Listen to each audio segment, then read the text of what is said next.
Practical કરવાનું છે એ છે કે એરમાંથી આપણે માઇક્રોવેવ ફ્લોરા આઇસોલેટ કરવાનું અને એનું સ્ટડી કરવાનું છે. તો એરની અંદર કયો માઇક્રોવેવ ફ્લોરા હોય? સૌથી પહેલી વાત એ છે કે એરની અંદર માઇક્રો ઓર્ગેનિઝમ હોય કે ન હોય. એરની અંદર પણ માઇક્રો ઓર્ગેનિઝમ હોય છે. ગ્રામ પોઝિટિવ ઉકાઈ જોવા મળે છે. ગ્રામ પોઝિટિવ વિગ્રોસ જોવા મળે છે, જે એરોબિક હોય અથવા એનેરોબિક હોય. ગ્રામ નેગેટિવ શોર્ટ રોડ્સ જોવા મળતા નથી. આપણને ઘણા બધા બેક્ટેરિયા એવા છે કે જે એરમાં જોવા મળતા જ નથી. એનું કારણ એ છે કે એ કાયમ માટે થઈને વેજીટેટિવ ફોર્મમાં હોય છે. they always found in the form of their vegetative cells. They can never be found in the form of spores.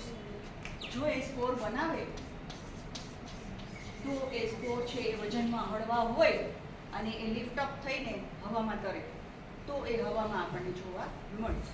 એટલે માત્ર એવા જ બેક્ટેરિયા આપણને હવામાં જોવા મળવાના છે કે જે બહુ હળવા છે, હલકા છે, એટલે કે સ્પોર ફોર્મમાં છે. જે પણ ઓર્ગેનિઝમ્સ છે એ વેજીટેટિવ ફોર્મમાં છે એ ક્યારેય આપણને એરમાં જોવા મળતા. એટલે ઈચ્છા કોઈ ક્યારેય પણ એરમાં આપણને મળતું નથી. ઓકે, હવે એર માટે આપણે શું કરવાનું છે?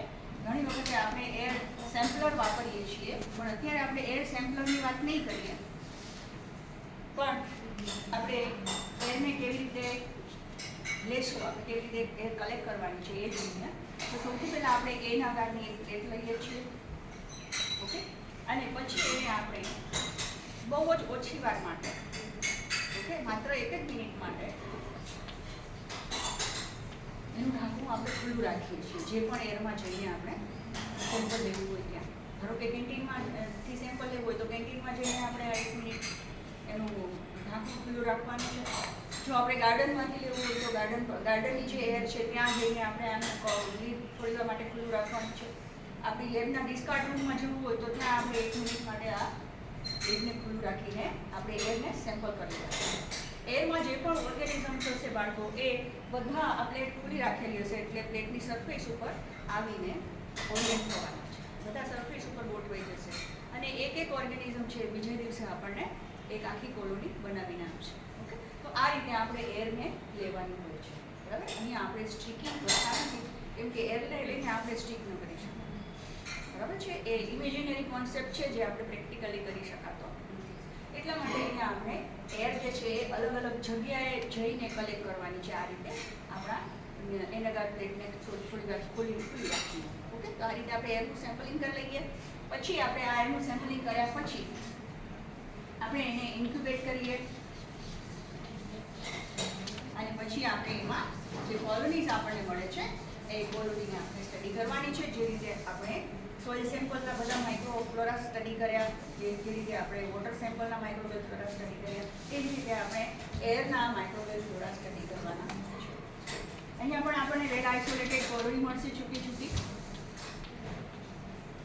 એમાં એવું પણ બને કે આપણને આ બધા જે પ્રેક્ટિકલ કરીએ છીએ એમાં કોઈ વખતે આપણને બહુ વધારે વખત પ્લેટ રાખી હોય તો આપણને સેકન્ડરી ગ્રોવર તરીકે ફંજાઈ પણ મળે છે.